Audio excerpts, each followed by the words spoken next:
techniques? Yes, we want to have a little Q&A session. Wow,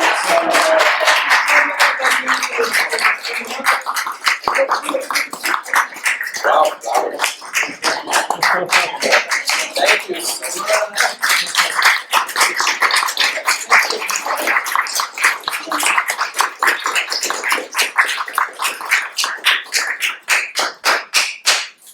Anyone? Any questions? I can go first. No. So, how long does it usually take you to prepare such a program? I know it takes a lot of time, a lot of effort, but Usually share with us. three rehearsals minimum, I think. We rehearse 3 times And minimum. what about individual practice for each of you? Oh, that's a lot. It's a It's lot of hours. I don't know. This arrangement of the I've got rhythm is the hardest piece I ever played in my life. It's not really easy, but we rehearse that so much. So we play different concerts and we shuffle the program. So we always had a lot of new pieces, but we always keep a few pieces we already played. So we don't have to learn all new things every time. So the I've got rhythm, we had like 2 or 3 opportunity to play it, and I still think it's really hard, but it's a lot of personal practice. And you probably played this showpiece before with some other pianist. So over the years, it's years of being a student, learning some showpiece. Last time we did a concert. We shuffled the program because they already heard the Schumann. So I played a very hard piece from Dvorak called the Rondo, and I didn't play that since I was like 17, and I thought, oh, this is hard, so kind of relearn everything if it's been a long time. But sometimes, like this concert like that, we haven't spent as much time as we used to before because we're used to play together, so it was not too bad. Yeah, it's been a few years since we played together. That's right, because we sort of started before COVID and then we had to stop. So we're trying to get going again. And I have a sort of a funny story. We played 3 times this week. Basically the same concert, but we had to change some things. We had to change because we had already played somewhere and they'd already heard that. But when I was younger, I used to tour around for a while doing community concerts with a baritone. And I used to play a little bit of solo piano on the program. And one of the things I played was the 3 Gershwin preludes. And I played that concert probably 40 times. And when you play something over and over 40 times, it gets to be sort of automatic. So I thought, I'll just put the Gershwin first prelude on this concert, it'll be fine. And the first thing was that I had so much trouble remembering how I went because it was years ago. So it took me a while to read the first, but we did it 3 times this week. And I did the first concert I played, at the very end he goes, bop bop, you have to hit a low B flat, right? Bop bop. And the first concert we played, I went, da, and I missed it. And then we did the concert last night, da, and I missed it. And I was thinking, tonight I have to hit it, especially because Alicia's in the audience. Like, I kept, so like, I'm going to hit this. So thankfully tonight I actually hit the last note. So for those of you who practice or play concerts, remember, just keep at it. It'll happen. You should make cards of your repertoire. It's what I heard from a piano instructor, like a lot older.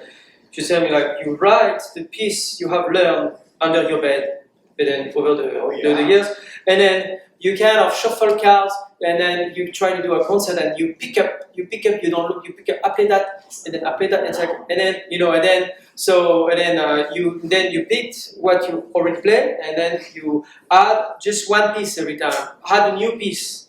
So I think you're going to get used to, the learning process is going to be more smooth for you. Always, so keep adding repertoire, and once you master one piece, just try to keep it. So keep, like on the wheel of the time, try to bring it back soon again. So then it feels it's not completely lost. Don't wait like 25 years like me, like for that piece. Another thing that's really fun for with our particular group, our trio, is that we all have a lot of different ideas about interesting pieces to play. So whenever we're sitting down trying to figure out the program, everybody has a lot of input. With a lot, so we have all different backgrounds, So since coming from totally different places with different experiences, we have kind of like different repertoires to draw from. So it makes it really interesting putting programs together because we have, for instance, the last piece, the encore that was completely Louis Marie's idea. I wasn't even familiar with the piece. And also it was actually our idea to do the Granados too, but he just sang. He said, that song goes da da da da da. I was we should do that. I was looking for another piece, but I was thinking that we were looking for a piece to play cello piano. So I thought I could play da da da da because there's a cello version, and so we were fishing around for cello pieces. And I sang that, and when I sang that, it's like, no, let's do it a trio. And he did the whole arrangement just for that concert. And every concert you arrange 2, 3 pieces every time. So it's really fun. Like that piece you heard, da da da da ba ba da.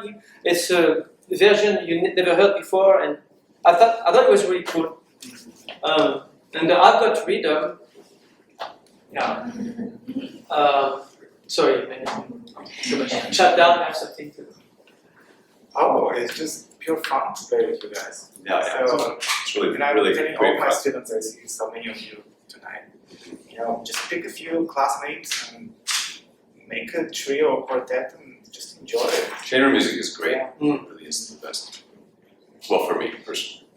Yeah, I was taking cello lesson, and then when I was 11, I did this academy where you put people you don't know. They put you in an amazing piece, Beethoven quartet, even like a Schubert quintet with 2 cello. These pieces are so beautiful, and I think when I started to play that, that's what I want to do. It's like you really don't know when you play just alone for a teacher, yet no accompaniment. But when you play these pieces at 12, 11 or 12, you play in a group. I thought it was kind of, I kind of want to do that more. Yeah, well. Well, there's a question. Yeah, may I know the name of the last encore song?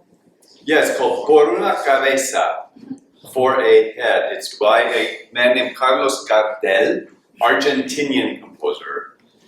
It's And used in so many movies. Yeah. it's one of the most famous Argentinian tangos, like one of the top 3 or so. Por una cabeza, for a head, or like by a head. It's about a guy who gambles and he loses a horse race by a head, and the horse looks at him and says, "See, you shouldn't be gambling," So it's quite funny / painful. How many rehearsals do you guys have? Like 3 by 3. Songs. 3, but I was explaining when you were not there that it was.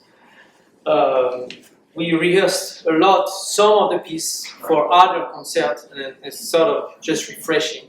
But our rehearsals are long. We usually rehearse 3 or 4 hours at a time, and then we usually have a meal.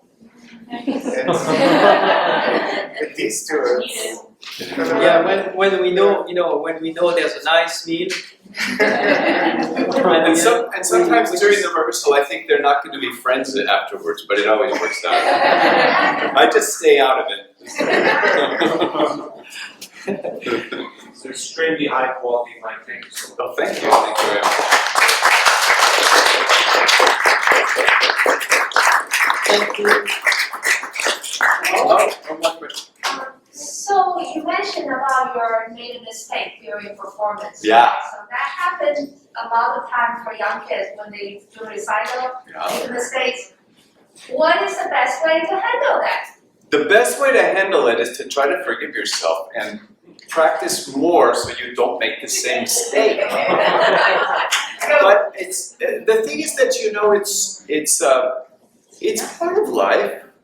People think that that there are people who never ever make mistakes. No, I think she meant to say don't do the face. Oh, Yeah.